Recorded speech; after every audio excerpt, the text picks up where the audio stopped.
Assalamualaikum warahmatullahi wabarakatuh. Perkenalkan, nama saya Rizkawati, NPM 1940102056. Pada video kali ini, saya akan membahas tentang ekotoksikologi perairan. Kata ekotoksikologi berasal dari 3 suku kata, yaitu eko atau oikos yang bermakna rumah atau tempat untuk hidup. Toksik artinya racun, dan logi atau logos berarti ilmu. Jadi, ekotoksikologi adalah suatu ilmu tentang hubungan antara bahan-bahan racun dan organisme yang hidup dalam satu lingkungan. Sementara, etoksikologi perairan adalah suatu ilmu tentang hubungan antara bahan-bahan racun dengan organisme yang hidup dalam satu lingkungan perairan. Ekotoksikologi, ilmu yang menetapkan batas aman dari bahan kimia, efek-efek yang tidak diinginkan dari zat-zat kimia terhadap organisme hidup. Faktor utama yang mempengaruhi toksisitas yang berhubungan dengan situasi pemaparan terhadap bahan kimia tertentu adalah jalur masuk ke dalam tubuh, jangka waktu dan frekuensi pemaparan. Bahan toksik di perairan ada 2, yaitu bahan toksik berupa senyawa kimia organik seperti protein, karbohidrat, lemak dan minyak, pewarna, asam-asam organik, fenol, deterjen, dan pestisida organik. Pengaruh negatif senyawa kimia organik terhadap organisme perairan dipengaruhi oleh banyak faktor, seperti konsentrasi senyawa kimia, kualitas fisika kimia air, jenis stadia dan kondisi organisme air, serta lama organisme terpapar senyawa kimia tersebut. Yang kedua, bahan toksik berupa senyawa kimia anorganik, seperti asam dan alkali, logam dan garam-garam logam, fosfat dan nitrat, garam-garam lain, sianida dan sianat, kromat, mineral, yaitu lempung dan tanah. Ada beberapa efek toksik di dalam tubuh, tergantung pada pertama, reaksi alergi, reaksi yang merugikan yang disebabkan oleh bahan kimia atau toksikan karena peka terhadap bahan tersebut.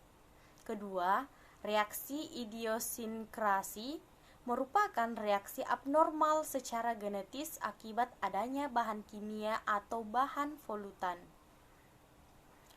Ketiga, toksisitas cepat dan lambat. Toksisitas cepat merupakan manifestasi yang segera timbul setelah pemberian bahan kimia atau polutan. Sedangkan toksisitas lambat merupakan manifestasi yang ditimbulkan akibat bahan kimia atau toksikan selang beberapa waktu dari waktu timbul pemberian. Toksitas setempat dan sintetik. Efek setempat didasarkan pada tempat terjadinya, yaitu pada lokasi kontak yang pertama kali antara sistem biologi dan bahan toksikan. Efek sistemik terjadi pada jalan masuk toksikan, kemudian bahan toksikan diserap dan didistribusi hingga tiba pada beberapa tempat. Adapun respon toksik tergantung pada pertama, sifat kimia dan fisik dari bahan tersebut, situasi pemaparan, kerentanan sistem biologis dari subjek. Faktor utama yang mempengaruhi toksisitas adalah yang pertama, jalur masuk ke dalam tubuh, yaitu jalur masuk ke dalam tubuh suatu polutan yang toksik umumnya melalui saluran pencernaan makanan, saluran pernafasan, kulit, dan jalur lainnya. Kedua, jangka waktu dan frekuensi pemaparan, yaitu akut, di mana pemaparan bahan kimia selama kurang dari 24 jam, subakut, yaitu pemaparan berulang terhadap suatu bahan kimia untuk jangka waktu 1 bulan atau kurang. Subkronik, pemaparan berulang terhadap suatu bahan kimia untuk jangka waktu 3 bulan. Kronik, Pemaparan berulang terhadap bahan kimia untuk jangka waktu lebih dari 3 bulan. Kemudian distribusi toksikan.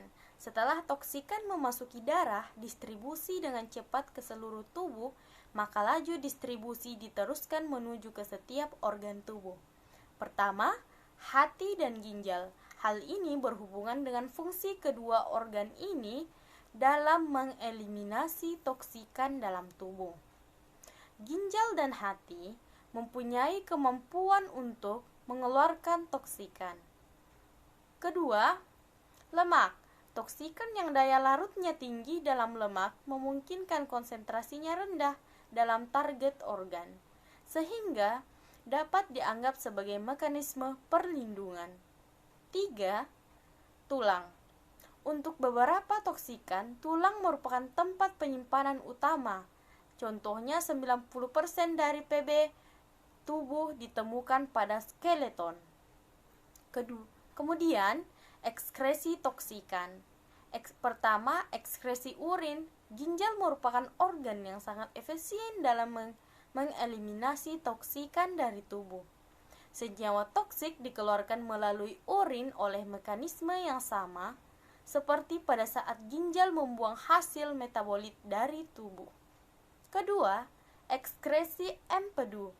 Hati berperan penting dalam menghilangkan bahan toksik dari darah setelah diabsorpsi pada saluran pencernaan, sehingga akan dapat dicegah didistribusi bahan toksik tersebut ke bagian lain dari tubuh. Rute ekskresi yang lain. Toksikan dapat juga dikeluarkan dari tubuh melalui paru, saluran pencernaan, cairan cerebrospinal atau cairan yang mengenangi otak, air susu, keringat, dan air liur. Adapun hubungan dosis respon yaitu proporsi dari sebuah populasi yang terpapar dengan suatu bahan dan akan mengalami respon spesifik pada dosis interval, waktu, dan pemaparan tertentu. Selanjutnya, transformasi bahan toksik. Proses perpindahan toksikan dari suatu medium tergantung pada sifat dari masing-masing toksikan dan karakteristik dari medium serta proses reaksi pada masing-masing medium. Sifat dari toksikan meliputi sifat fisika, kimia, dan biologis. Transformasi atau perpindahan bahan toksik di lingkungan yang terjadi secara fisik antara lain dapat melalui proses perpindahan meteorologik, pengambilan biologik, penyerapan, volatilisasi, aliran, pencucian, dan jatuhan. Transformasi kimia dapat melalui proses fotolisis, oksidasi, hidrolisis, dan reduksi. Sedangkan transformasi biologik berlangsung melalui proses biotransformasi. Penyebaran bahan toksik di lingkungan perairan sangat dipengaruhi oleh sejumlah proses pengangkutan, seperti evaporasi, presipitasi, pencucian, dan aliran. Penguapan akan menurunkan konsentrasi bahan toksik dalam air, sedangkan presipitasi, pencucian, dan aliran cenderung meningkatkan konsentrasi bahan toksik. Adapun media transport toksik yaitu udara, air, tanah, makanan, organisme, rantai makanan, dan lain-lainnya. Nah, kemudian ada beberapa faktor yang mempengaruhi proses perpindahan, yaitu pertama, faktor meteorologis mempunyai peranan yang penting dalam menentukan kualitas udara di suatu daerah. Faktor ini meliputi kecepatan dan arah angin, kelembaban, suhu udara, tekanan udara, dan aspek tinggi permukaan. Kedua, difusi, yang merupakan proses penyebaran zat pencemar di udara. Proses toksikan di udara terbagi menjadi dua, yaitu difusi molekuler, difusi turbulensi. Ketiga, dispersi. Proses dispersi toksikan di atmosfer melibatkan 3 mekanisme utama, yaitu gerakan global, fluktuasi, turbulensi, dan difusi toksikan terhadap lingkungan sekitar akibat perbedaan konsentrasi. 4. Presitipasi atau jatuhan. Adapun proses interaksi zat toksik di air atau perpindahan toksikan. Pertama, penyerapan.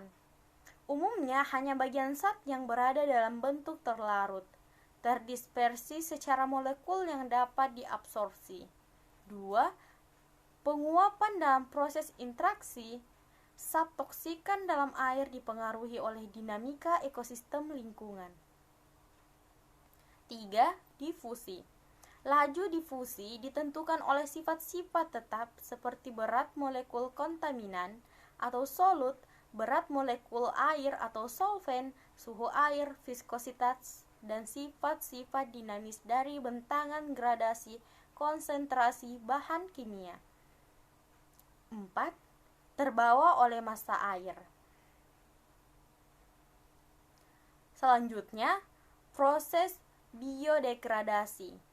Biotransformasi atau perubahan bentuk biologis dan biodegradasi polutan oleh mikroorganisme, yaitu bakteri, jamur, protozoa, dan ganggang, merupakan proses pembuangan dan perubahan yang penting dalam air, sedimen, dan tanah. Reaksinya mencakup oksidasi, reduksi, hidrolisis, dan terkadang penataan ulang dan dipengaruhi oleh bangun molekul dan kepekatan zat polutan, sifat alamiah mikroorganisme, keadaan lingkungan, dan suhu.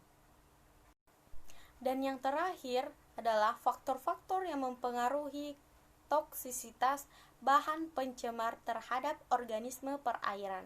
Pertama, temperatur. Peningkatan suhu diketahui dapat menurunkan kandungan oksigen terlarut di perairan. 2. Kadar keasaman atau pH.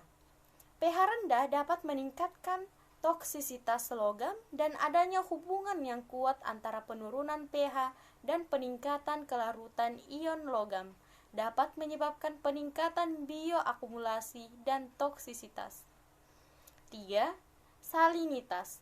Salinitas berpengaruh pada toksisitas bermacam bahan pencemar, terutama logam terhadap organisme estuari dan laut. 4. Kesadahan. Kesadahan berpengaruh terhadap toksisitas logam. Toksisitas logam akan menurun pada kondisi perairan dengan kesadahan tinggi. 5. Faktor biotik. 6. Interaksi bahan pencemar. Secara umum, efek interaktif bahan pencemar dapat berupa efek sinergis atau antagonis atau berlawanan, bergantung pada jenis bahan pencemar dan kondisi organisme yang terpapar. Efek sinergis merupakan efek toksisitas gabungan dua atau lebih bahan pencemar, di mana pengaruh toksisitas akan lebih besar dibandingkan hanya satu jenis bahan pencemar. Sekian dari video saya. Assalamualaikum warahmatullahi wabarakatuh.